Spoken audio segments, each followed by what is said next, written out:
"This seat is reserved." Those 5 words echoed in Marcus Johnson's ears as he stood frozen, his boarding pass trembling slightly in his hand. He stared at the gate agent, whose lips curled into a tight smile that didn't reach her eyes. "Excuse me?" Marcus asked, his voice steady but edged with disbelief. "I booked this seat weeks ago. My assistant confirmed it 3 times. The agent glanced down at her screen, tapping idly before responding. "Sir, I'm sorry, but there seems to be an issue. This seat has been reassigned."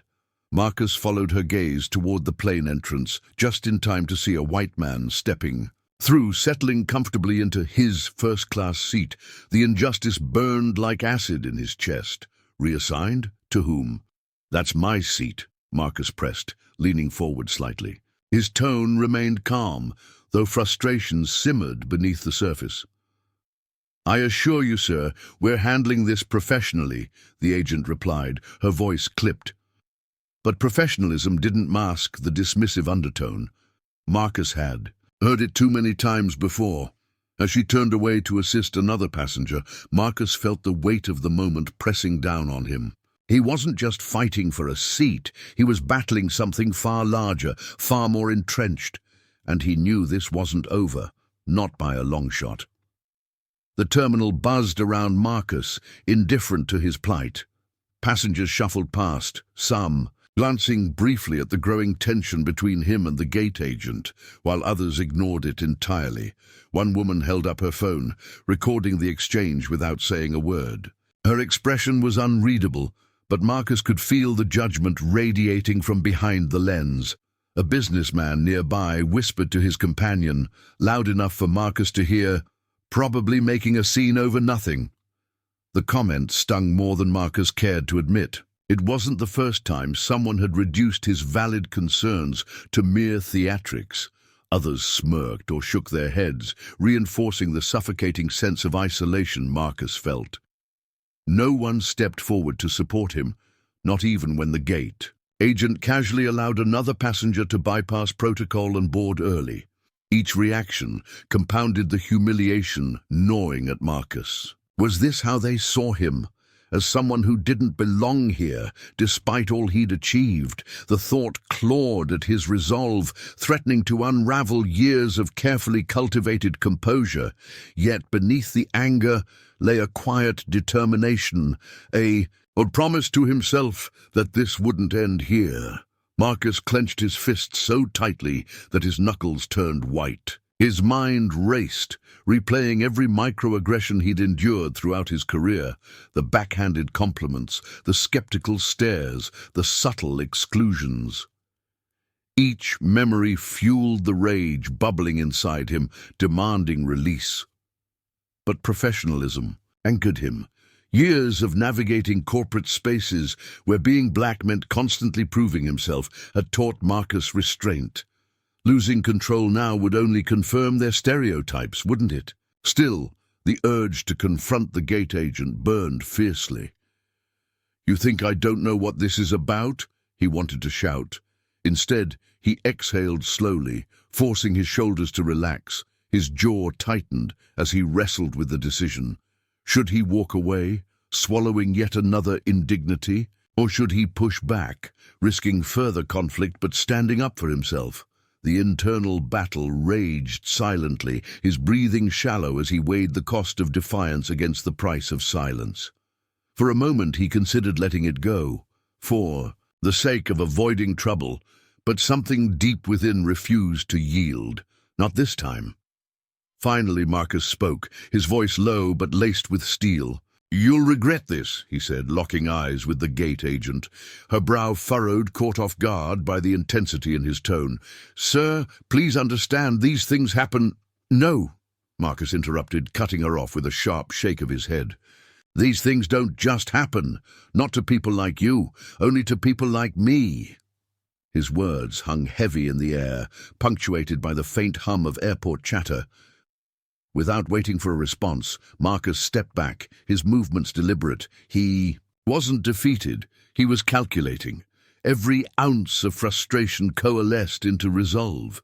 This wasn't just about a seat anymore. It was about dismantling the system that treated him as less than human. As he walked away, the wheels began turning in his mind. They had underestimated him once. They wouldn't get the chance again. Marcus Johnson wasn't born into privilege. He grew up in a cramped apartment on the south side of Chicago, where opportunities were scarce and systemic barriers loomed large. His mother worked 2 jobs to keep food on the table, often reminding him, "Education is your ticket out." He took those words to heart, excelling in school despite overcrowded classrooms and underfunded programs. Scholarships paved the way for college, where Marcus discovered his knack for numbers and strategy. By the time he graduated, he'd already started investing, small amounts at first, then larger sums as his confidence grew. Now, decades later, Marcus was a self-made millionaire, known for turning struggling startups into multi-million-dollar successes. Yet no matter how many accolades he earned or private jets he boarded, the shadow of racism followed him. It whispered in backhanded compliments like, "You're so articulate," and lingered in the dismissive glances during boardroom meetings. As he replayed the day's events, the denied seat, the indifferent crowd, he couldn't help but wonder if all his achievements meant anything at all. Was he still just a black man trying to prove he belonged? The thought unsettled him, but it also stoked a fire within. If they wouldn't respect him now, perhaps they'd have no choice later. For years, Marcus had grown accustomed to flying. First class. It wasn't just about luxury, it was practical. With a packed schedule spanning continents, comfort mattered. But comfort didn't shield him from bias. Every trip came with its own set of microaggressions. Once, a flight attendant assumed he was part of the cleaning crew. Another time, a fellow passenger questioned whether he'd stolen someone else's reserved seat. Each incident chipped away at his sense of belonging, leaving behind scars invisible to most. Today's humiliation felt different, though. This wasn't a mistaken assumption or careless remark, it was deliberate. The gate agent hadn't stumbled upon an honest mistake. She'd made a calculated decision. And why? Because Marcus looked like someone who could be pushed aside without consequence. He thought about the irony of it all. Here he was, closing a $50 million deal tomorrow, a feat few could achieve, and yet he couldn't even claim a seat he'd paid for. The injustice gnawed at him, not just because of what happened, but because it reinforced everything he'd fought against his entire life. Success hadn't shielded him from prejudice, and today proved that money couldn't buy dignity in a world determined to deny him both. But Marcus wasn't one to dwell on despair. Not when action beckoned. This wasn't just about a seat. It never had been. Marcus knew the weight of being stripped bare in public, exposed not as a successful investor, but as a black man deemed unworthy by society's standards. Every snicker, every dismissive glance, every muttered comment reminded him of battles he thought he'd left behind. The memories flooded back unbidden, teachers doubting his potential, colleagues questioning his expertise, strangers clutching their bags tighter as he passed. These moments weren't isolated incidents. They were threads woven into the fabric of his existence. And now, here he was again, reduced to fighting for something as basic as a seat on a plane. The realization hit him hard. No matter how high he climbed, there would always be people ready to push him down. But resignation wasn't in Marcus's nature. If anything, this latest indignity only sharpened his resolve. They wanted to strip him of his dignity. Fine, he'd rebuild it and take theirs along the way.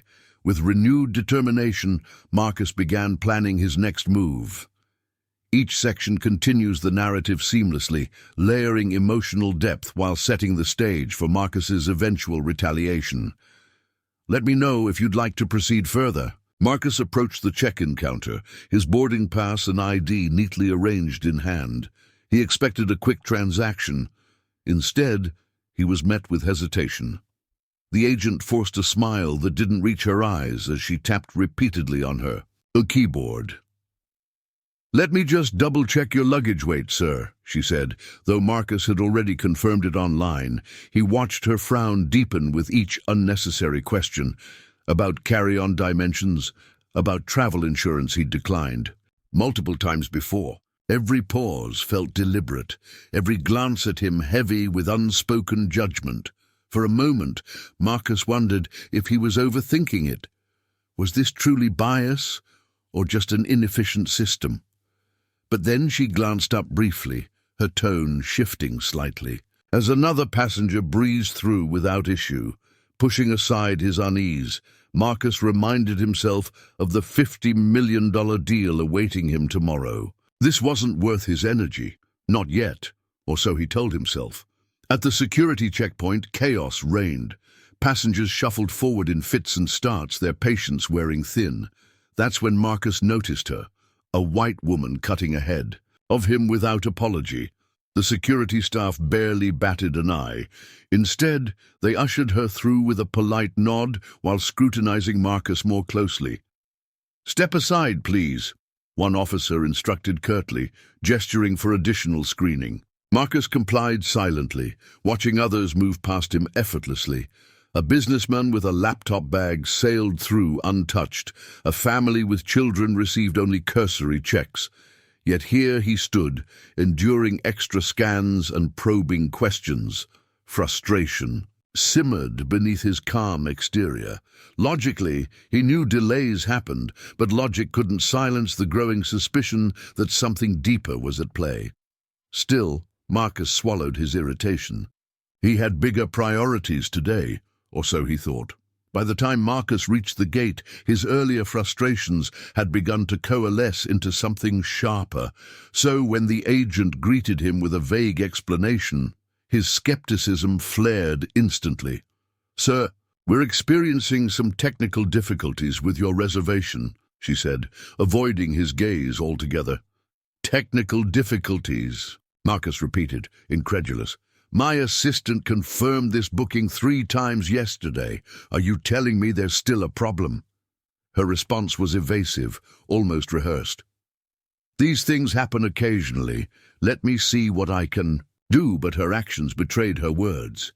She tapped aimlessly on her screen, feigning effort while offering no real solution. Marcus clenched his jaw, leaning closer despite himself. "I don't understand," he pressed, his voice low but firm. "Other passengers seem to be boarding without issue. Why is my seat suddenly unavailable?" Instead of answering, she turned away to assist someone else, a white man who breezed through without question. Each dismissal added fuel to Marcus's simmering anger. His hands tightened around the boarding pass, knuckles whitening. This wasn't incompetence, it was calculated indifference. And Marcus was done pretending otherwise. As Marcus stepped back from the counter, pieces began falling into place. The delayed check-in, the line-cutting incident, the dismissive gate agent. It wasn't random. It never had been. He replayed each interaction in his mind, connecting the dots with chilling clarity. Every delay, every double standard, every subtle snub pointed to one undeniable truth. Systemic racism wasn't just a buzzword, it was alive and thriving in spaces like this. For years, Marcus had brushed off such moments as isolated inconveniences. But today they converged into something impossible to ignore. Standing there amidst the bustling terminal, Marcus felt a quiet resolve settle over him. If they wanted to treat him as less than human, fine, but they would regret underestimating him. With renewed purpose, Marcus pulled out his phone. It was time to take control of the narrative and ensure justice prevailed. Marcus's voice cut through the hum of the terminal like a blade. "Excuse me," he said sharply, pointing toward the plane entrance. "That's my seat." The gate agent froze, her smile faltering as she turned to face him. For a split second, genuine surprise flickered across her face before it hardened into something more calculated. "I'm sorry, sir," she replied, her tone clipped. "There appears to have been a system error. That seat has been reassigned." "A system error?" Marcus repeated, incredulous. His volume rose slightly, drawing curious glances from nearby passengers. Some paused mid-walk, others pulled out their phones to record the unfolding drama. He gestured toward the white man, now comfortably settling into his first-class seat. "You're telling me that his reservation didn't have the same error? This isn't about systems. It's about choices." The agent shifted uncomfortably, avoiding eye contact, as murmurs rippled through the growing crowd. Marcus could feel the weight of their stares, some sympathetic, others judgmental, but he refused to back down. Not this time. The gate agent squared her shoulders, clearly flustered but determined to regain control. "Sir, if you'd like, we can offer you economy seating instead," she suggested, her tone tinged with false sweetness. Marcus stared at her, disbelief etched onto his face. "Economy seating? You think I'll just settle for less because you say so?" His words hung in the air, sharp and unyielding. The audacity of the offer stung, not just because it was insulting, but because it was deliberate. She wasn't offering a solution. She was issuing a dismissal. She shrugged faintly, feigning helplessness. "It's all we can do at this point, sir." Around them, whispers grew louder. A businessman muttered under his breath, "Why doesn't he just take what they're giving him?" Another passenger shook her head disapprovingly, filming the exchange without comment. Each murmur felt like another blow, chipping away at Marcus's composure. But beneath the frustration lay resolve. He wouldn't let them reduce him to a stereotype or force him into submission. Before Marcus could respond further, a senior airline manager arrived, exuding an air of authority that only deepened Marcus's sense of betrayal. "Sir, may I speak with you privately?" the manager began, his tone condescending yet polished. When Marcus refused to budge, the man continued, louder this time. "We're trying to resolve this calmly, but your behavior is making things difficult." Marcus blinked, momentarily stunned by the audacity of the accusation. Difficult? He hadn't raised his voice once, hadn't stepped out of line. Yet here they were, painting him as the aggressor, a trope all too familiar to Black. Men everywhere. Nearby passengers exchanged knowing looks. Some nodded along with the manager, silently validating his narrative. Others recorded the scene, their expressions unreadable, but their presence amplifying Marcus's isolation. Gaslighting. That's what this was. They weren't addressing the issue. They were rewriting reality to suit themselves. And Marcus, standing there surrounded by strangers who believed the worst of him, felt the walls closing in. Still he held his ground, refusing to let them twist the truth. If anything, the tactics only fueled his determination to expose the injustice, not just for himself, but for everyone who'd faced similar treatment. Security arrived moments later, 2 uniformed officers flanking Marcus with practiced efficiency. "Sir, we need you to come with us," one of them said firmly, though not unkindly. Marcus hesitated, his pride warring with pragmatism. What choice did he have? Arguing further would only reinforce their narrative of aggression. Reluctantly, he allowed himself to be led away, acutely aware of the eyes following his every move. Whispers trailed behind him like shadows. "Troublemaker," someone muttered. "Always causing drama," another added, shaking their head. Each word struck a nerve, compounding the humiliation coursing through him. As they walked, Marcus replayed years of indignities. The subtle snubs, the dismissive remarks, the assumptions that he didn't belong. All those moments coalesced into raw emotion, boiling over in his mind. Was this how the world saw him, as nothing more than an angry Black man, easily dismissed and quickly vilified? The thought left him seething, not just at the airline, but at a system designed to strip people like him of dignity. Yet even in his rage, clarity emerged. This wasn't just about a seat, it was about power, respect, and justice, and Marcus Johnson wasn't done fighting, not by a long shot. Marcus sat in his hotel room, phone pressed to his ear, recounting the day's events to his closest confidants. His voice trembled with a mix of anger and exhaustion, each word carrying the weight of humiliation he'd endured. "This isn't just about you anymore," said James, one of Marcus's longtime mentors. "It's bigger than that. People need to see what happened, what always happens." Another friend chimed in, her tone urgent. "You've got video footage from bystanders, right? Leak it. Show them exactly who they're dealing with." The suggestion struck a chord. Marcus had been hesitant at first, wary of becoming a public spectacle. But as he replayed the incident in his mind, the dismissive agent, the gaslighting manager, the security escort, he realized this was no longer about him alone. He nodded, even though no one could see him. "All right, we do this my way. If they want to play dirty, we'll make sure the whole world knows."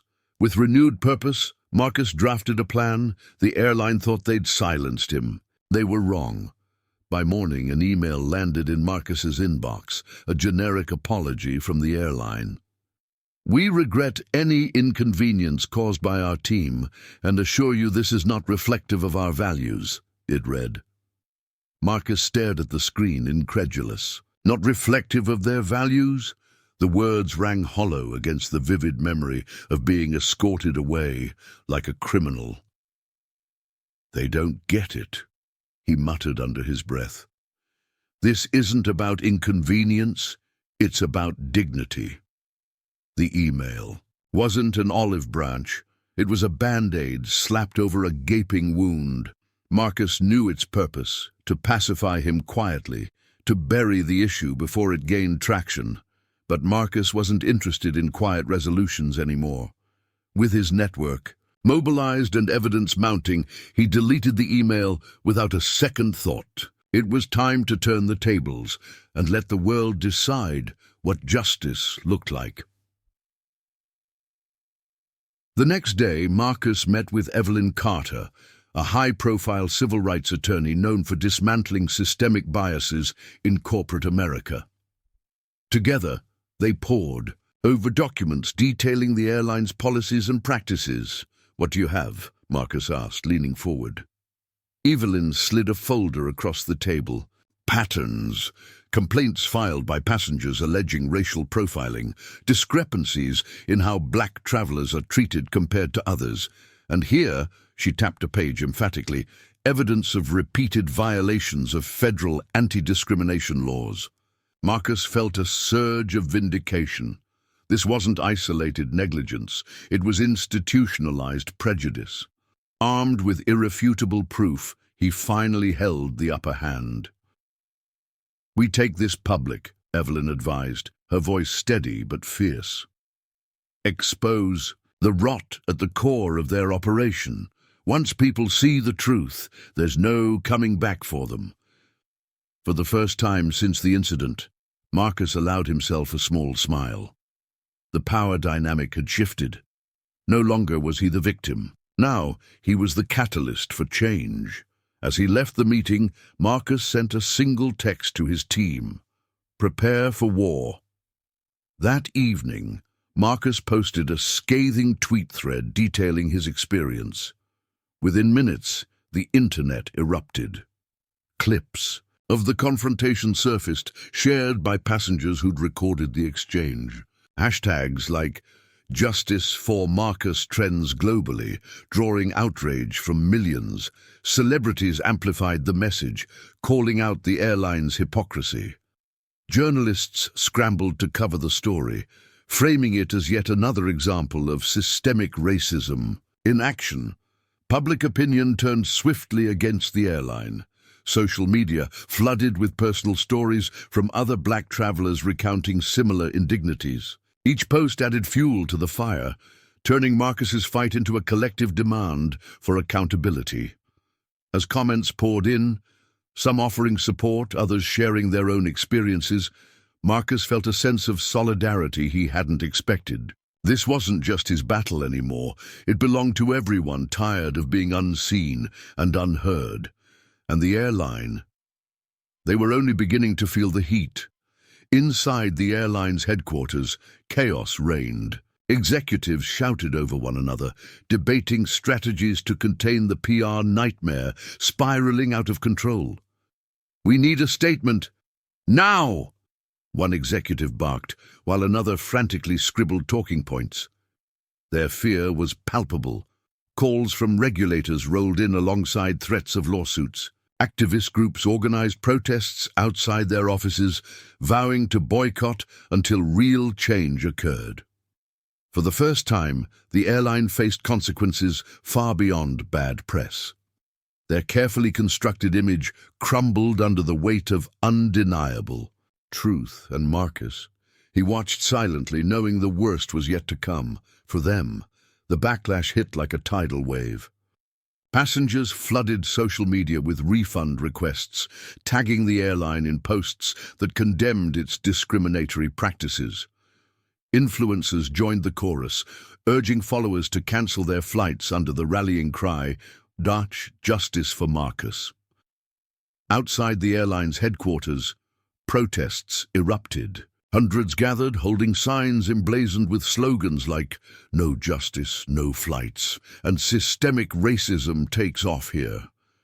Protesters chanted in unison, their voices echoing through the streets as news cameras captured every moment. The airline scrambled to respond, issuing weak statements that only fueled public fury. A hastily organized press conference backfired when reporters grilled executives about decades of unchecked bias. For Marcus, watching the movement grow was both humbling and empowering. This wasn't just his fight anymore. It had become a collective demand for accountability. The airline's reputation crumbled, but Marcus knew this was only the beginning. With evidence mounting and public support surging, Marcus filed a high-profile lawsuit against the airline. Backed by Evelyn Carter, his civil rights attorney, the case sought not only financial compensation, but systemic reforms to dismantle entrenched biases. "This isn't about money," Marcus told Evelyn during one late-night strategy session. "It's about ensuring no one else has to go through what I did. It's about silencing the excuses and forcing real change." Evelyn nodded, her resolve unwavering. Together, they prepared a legal argument built on irrefutable proof. Internal documents showing discriminatory policies, data exposing racial disparities, and first-hand accounts from employees and passengers alike. As the trial date approached, Marcus reflected on the weight of the moment. This wasn't just his story. It represented countless others who'd been silenced, dismissed, or ignored. Winning meant more than vindication. It meant validation for everyone who'd ever felt powerless. Public anticipation reached a fever pitch. Journalists speculated about the trial's outcome, while activists rallied behind Marcus, framing it as a landmark case for racial equity. The stakes couldn't have been higher. The courtroom buzzed with tension as former employees took the stand, recounting years of unchecked discrimination. One flight attendant described how black passengers were disproportionately flagged for random checks.